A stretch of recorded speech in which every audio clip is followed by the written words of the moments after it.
and they said that they will withdraw from the Eject Party. My actual question is, were they really members of Eject Party? Mostly, some of them refer to themselves as the Secretary General, the former Secretary General of the Eject Party. But as you have told us, that Solan is the official Secretary General of the Eject Party. What is it? What is the statement in regards to that? So the Inject Party first stands for Inclusion of National Justice and Civic Transformation. That's what Inject stands for.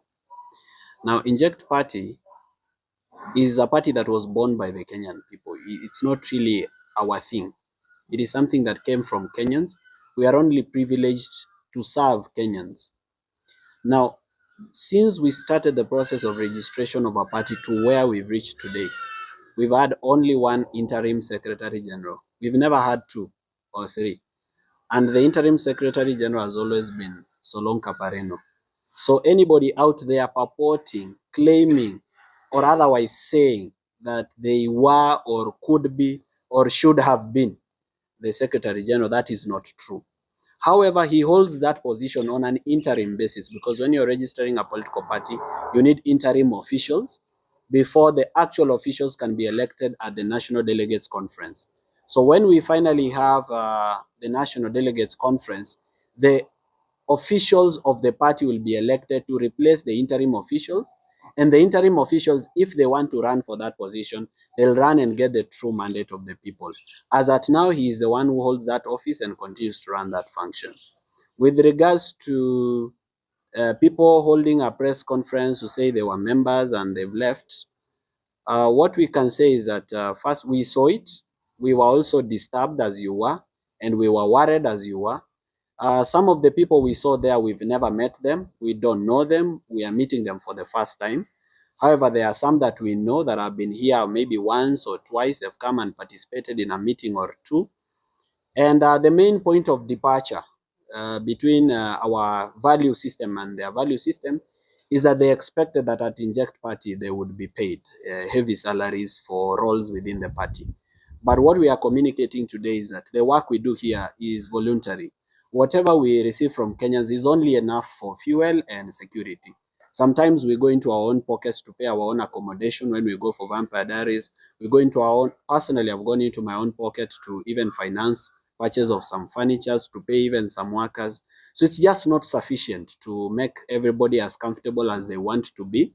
Remember, what we receive from Kenyans is out of goodwill, and it can only assist us to facilitate the work of civic education. It's not for our own comfort or for us to enjoy life. So I'm so sorry to them that we were not able to meet their expectations, but this is how things are, and they may have to get used to how the things are. I have another question. Yes. This is in regards to a current online battle that is going on, mostly in regards to the current cabinet secretary of mining, Honorable Hassan.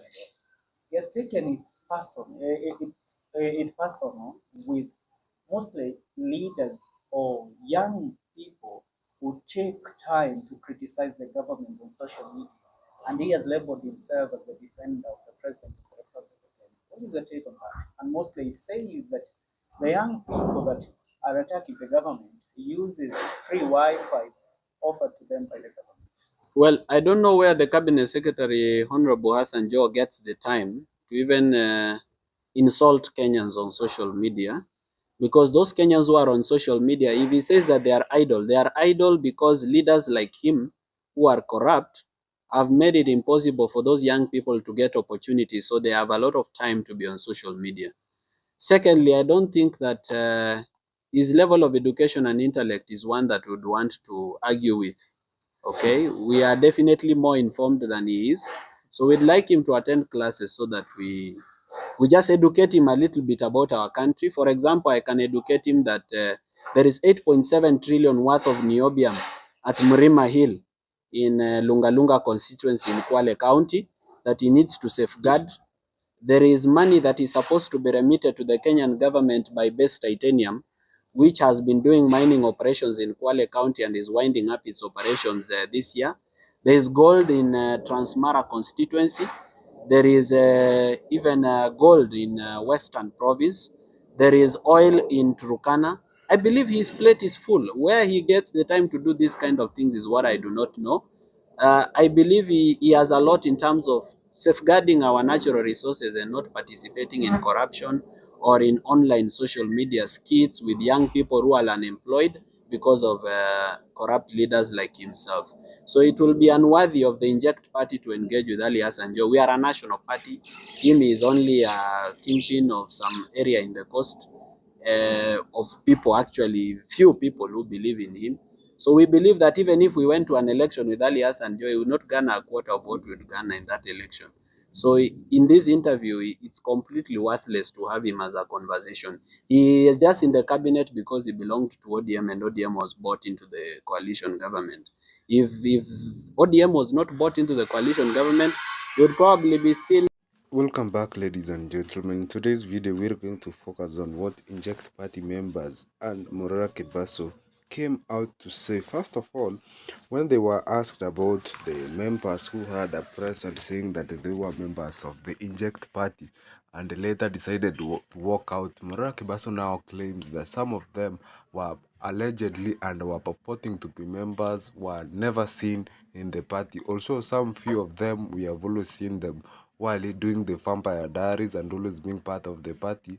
And Morara came out to say that some of these people who claim to be the SG have never been SG, they have never held that position, and that at the moment the person who is holding the SG position of the party is just an interim. So these people expected that they were going to be paid a very hefty salary in the Inject. Morara Kebaso came out to say that these people who are working in the Inject Party at the moment are doing it voluntarily. So those people who are, some of the people who are in the party and left, they thought that they were going to be paid hefty salaries from the money which Kenyans sent for fuel and security.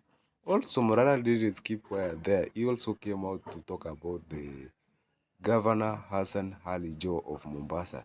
This governor, the former governor rather, was heard in a very heavy meeting speaking what and insulting hurls to Kenyan while defending President William Ruto. And now the people have come out to really condemn him, and one of them was Murara Kebaso. Murara Kebaso just said that this guy is one of the people who stole the efforts of the Gen Z to get into position. And now that they stole these efforts of the Gen Z, he's there lecturing them like baby. First of all, he said that his education intellect is not like that of Kenyans. He's a bit low, and the Kenyans didn't expect him to talk like that. And at the moment, Kenyans are better informed than him. Moreno went ahead to say that he should know that there is 8.7 billion worth of minerals at Lunga Lunga, which needs to be exploited. There is money which is supposed to be remitted to the government by base titanium, which is winding its operation in Kwale County. He also says that there is gold in Transmara, which is supposed to be exploited, and also oil in Turkana, which is supposed to be exploited. So Moraki Basas just come out to say that this governor needs to be informed, or this former governor needs to be informed, rather than coming out to all insults at Kenyans and be doing his own job.